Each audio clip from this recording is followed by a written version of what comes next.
we thought, the epic meltdowns have begun. Cowboy fans are losing their mind after Deandre Hopkins said, "Nah, not Dak." And one Eagle player is getting ready to make his last stand.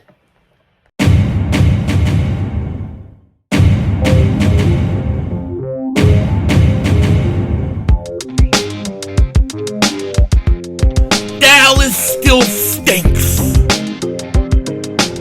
Yo, by the way, King Dingbat here, and I hope everybody's having a great day. Hope you guys are doing well. Hope you're hanging in there.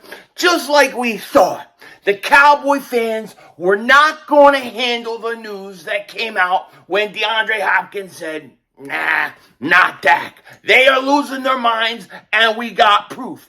And the Eagles, they got a player, a first-round pick, a former first-round pick that sometimes we completely forget about. But he's got a big year coming. He's about to make his last stand, and we've got some rule changes to talk about. But before we get into all of this, if you're new to the channel and you like the content, make sure you hit that like button. More importantly, make sure you subscribe to the most censored, the most throttled, Eagles content creator in all of the internet. And if you've been subscribed for a while, I just want to thank you so much for all the support you give to me. Now, before we get into the good stuff, we got to go over a few of these new rule changes because we've had a couple. The first one I want to talk about.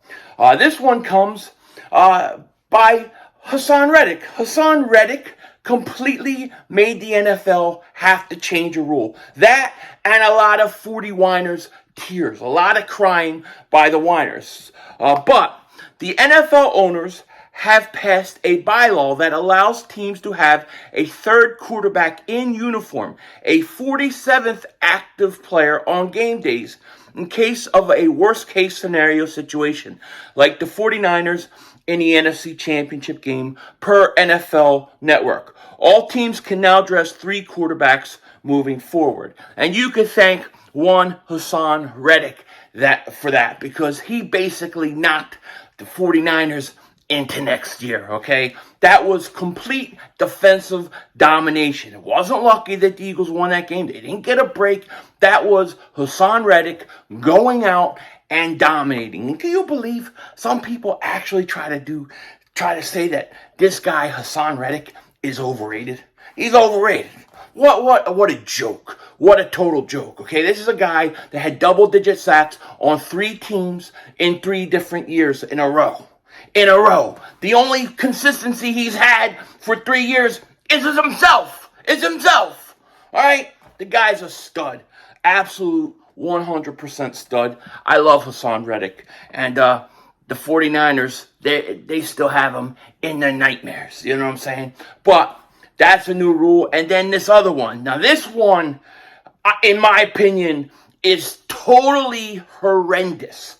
I hate this rule. And this may be the reason why Howie Roseman doesn't even care about the return game.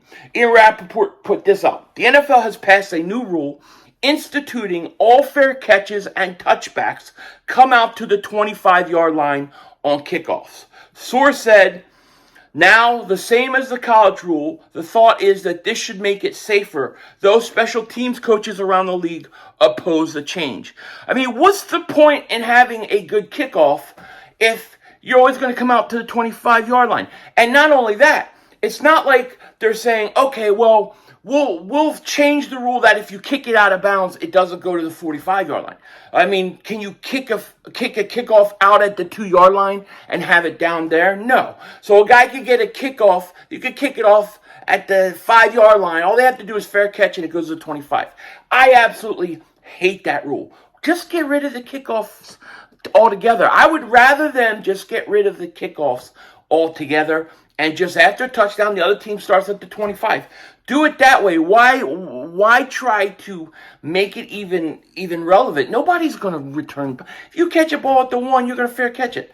Nobody's going to take it or try to run it back. It's going to suck. It's a waste of time. I absolutely hate it. And this is why Howie Roseman's like, we ain't even bothering with special teams. They're eventually going to phase out the kickoff.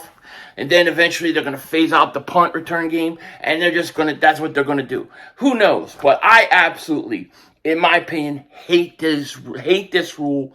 I think it's horrible, and I think it's stupid.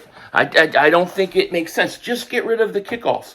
It's just going to be an unnecessary thing they have to do so we can get somebody to watch them fair catch. So you have a touchdown, score, whatever. You go to commercial. You come back. They kick off the ball. The guy calls it at the 2-yard line. Caught. Fair catch. Now the ball goes to 25. Back to commercial. That's all we're going to get. I don't like it. I don't like it at all. Now, the other things that I want to talk about. Dallas Cowboy fans are having a hard time. They are having a very hard time. This Deandre Hopkins thing hit them deep.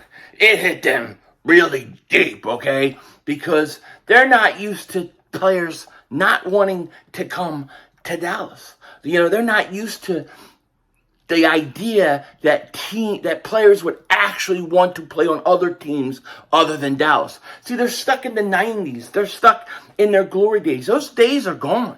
The Dallas Cowboys are not the same Dallas Cowboys, the America team they used to be. And Cowboys fans can't accept it. Just take this look at this video from Mark Holmes last night when he absolutely did a live stream and just went off. He went berserk. He lost his mind. I could only put these many clips. I didn't have a chance to go through the whole thing. Now, just a warning for those that may have kids around or don't want to hear cursing. There is cursing in this part. It is not me doing it. It is Mark, but he is going to go off. So I want to make sure I give you guys plenty of time to mute this part or fast forward it, whatever you have to do. But this is epic. Mark Holmes, Meltdown. So if you need to tune out, do it now. Ready? All right, watch this. Dak Prescott? I like Dak Prescott. Any of these young rookie quarterbacks? Cool. Then keep your ass away from us. You know what? I don't want to pay you that $29 million anyway. Kiss my ass, okay? Find your cash someplace else. How about that? I really don't know how to take this. And, of course, want to say Jalen Hurts because they got a great team. I'll be honest with you. If you don't want to go to a trash-ass team, and I guess in a way, he's trying to say that the Cowboys are trash. First of all, Dak Prescott kicks ass in the division. What are you doing to get better? What are you doing to get better? That's the dumbest shit. Don't waste my goddamn time up in here with dumb shit. Seriously. If that's all the hell you got, stay the fuck out of here. Come on, man. Make me lose my damn religion. Stupid ass. Don't waste my time with stupid ass shit. If you're, let me just say, not even the Eagle fans too. I got to say, even to Cowboy fans that are like, just trade Dak. I'm sick of. Well, you know what you need to do? You just need to find a new team. They're not trading Dak. They're not trading Dak. They're not cutting Dak. They're going to extend Dak. He's going to be here as long as his body holds up. So if you don't like him, there ain't nothing you can do about it. Not a damn thing. So get over it. And instead of being freaking Mr. Negativity, okay? Instead of just being, I just hate that. Listen, how about we try something different? I'm sick and tired of all these people out there that just live to freaking hate. It drives me crazy. That's what's wrong with all of us right now. How about we try being a little kinder to each other? And the last thing I feel like dealing with is some goddamn immature, stupid-ass, badass kids that need to be whooped. That's right, I'm lit. I'm tired. Shit. And I got power tools here, too. Would anybody else like to get a foot in their ass tonight?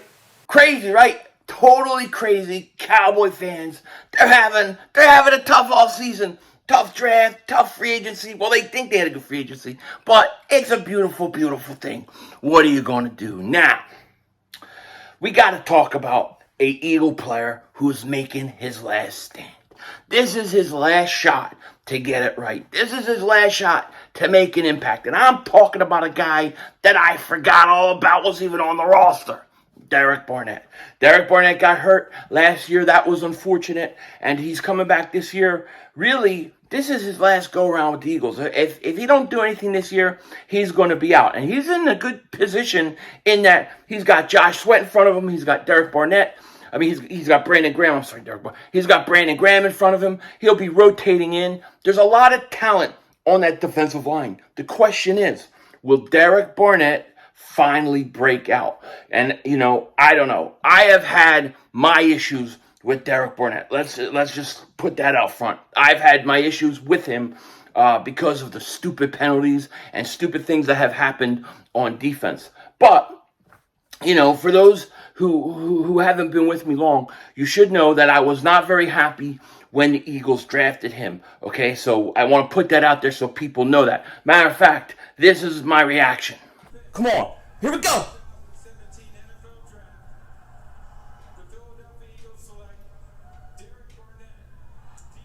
Are you freaking kidding me?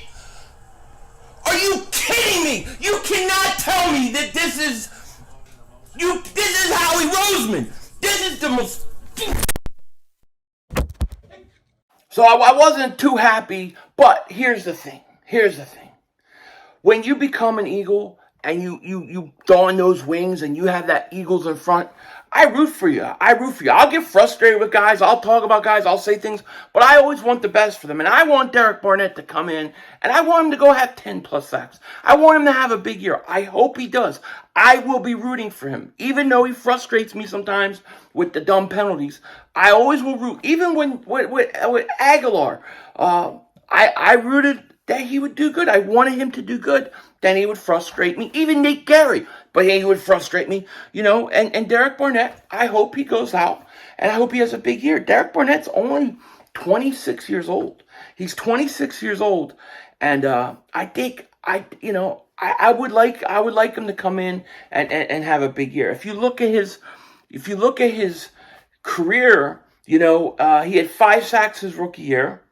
He had 2.5 sacks the second year. In 2019, he had 6.5 sacks. 2020, 5.5 sacks. 2021, it went to 2 sacks, and then, of course, he got hurt early last year, so he didn't really get to play. But he's really never gotten over 6.5 sacks, and he's had injury problems and things, and he just never has panned out. I really actually hope that the guy goes out and has a big year. I truly do. I do. But I don't know. It's hard for me. It's hard for me to envision it. To be honest with you, I would let him, of course, let him compete and stuff. But he's a guy that I could totally see getting cut. And I could see the Eagles still making a move for a defensive end. I still think Yannick Ngakoue is a guy that's out there that the Eagles should go out and get 9.5 sacks. If you could get him and put him in that rotation, man, your defensive line would be absolutely awesome. I can't say that I think... Derek Barnett is going to go out and give you any more than 5 sacks. That's what he's normally done at his best. I don't know that I think he's going to give us more. I hope he does. But this is definitely going to be his last stand. There is no question about it. And, I keep forgetting he's even on the roster. Our defensive line is so deep.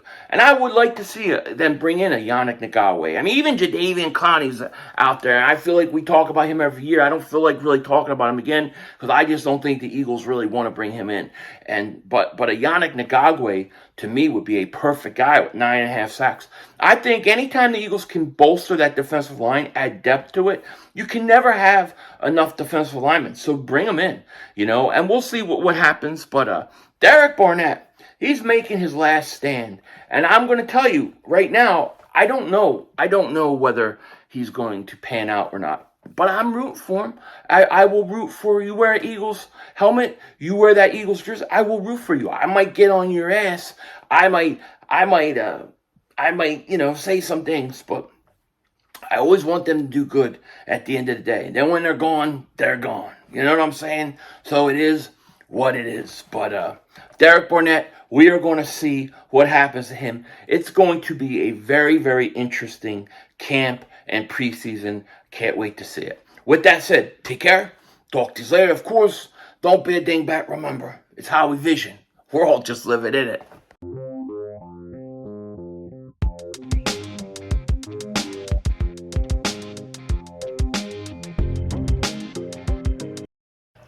best show on TV, bar none, is The Secrets of Skinwalker Ranch. I'm telling you, it's the best show going. I love it. I can't stop watching it. Tonight, a new episode. If you haven't watched it, go check it out. I think they got like the first 3 seasons or on like Netflix. Go watch it. It's awesome. If there was ever one of these docudrama things that ever are going to pan out, it's going to be this show. Okay? If they're ever going to find something on TV, it's going to be the show. It's not like you ever remember Finding Bigfoot? What a stupid show. They would sit there and they were looking for Bigfoot and they would go in the woods and go, "Ooh," and then the wind would blow and they would hear a tree or branch move and they'd be like, "Oh, you hear that?" Or, there'd be thunder in the background and they would think that Bigfoot's talking to them. This ain't like it. This is legit. Check it out. Denzel Washington. Ow.